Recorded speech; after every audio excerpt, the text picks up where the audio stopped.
It's still early, but I was up in Cleveland Monday, flew here. I'm heading to Tennessee next week, probably Carolina the week after that. So just kind of hitting a few places for some off-season discussions, that sort of thing. Nothing too serious. It's so early, but yet we're such a football crazed culture. Just talk about the difference where things have changed. Where I'm pretty sure you weren't covering OTAs when you first started, and just talk about the change in coverage now.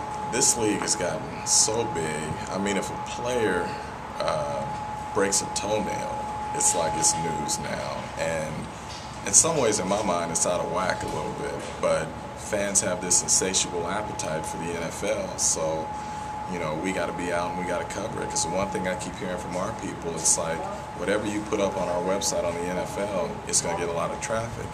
So we understand that, and so you know, you're out here at things like this time of year where normally you might be home, relaxing, taking it a little easy. But also on the coverage, talk about how it's changed. Where, like I said, 20 years ago there weren't OTAs either. So talk about where the players are having to be constantly more prepared. And well, the thing you have to understand now, it's truly a big business, and for players, if you want to maximize your earning potential, you can't come into OTAs or to a training camp out of shape and say, I'm going to use training camp to get in shape.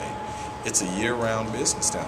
Back in the 70s and even some in the early 80s, you know, guys had off-season jobs. Right. But now they're being paid enough where it's a year-round job. So teams expect them to be out here, and if you want to last, you got to put in the work. I know it's early, but talk about the teams that you see that didn't make the playoffs last year that have a chance of actually making a run this year. I think this team.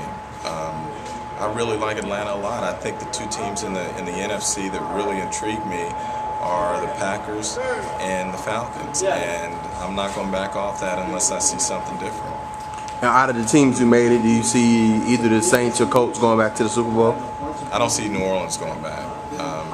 I see Indianapolis potentially going back, but they've got some issues to deal with, from player contracts to health and some guys that they've lost. So, and Indy's been so consistent, they've been through it over and over, so they understand what it takes. I think New Orleans is about to find out that it's a little easier to be the hunter rather than the hunted.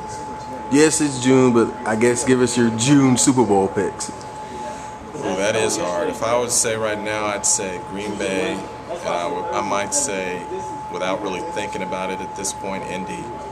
But I'd really have to study it, and I have not studied it at this point yet.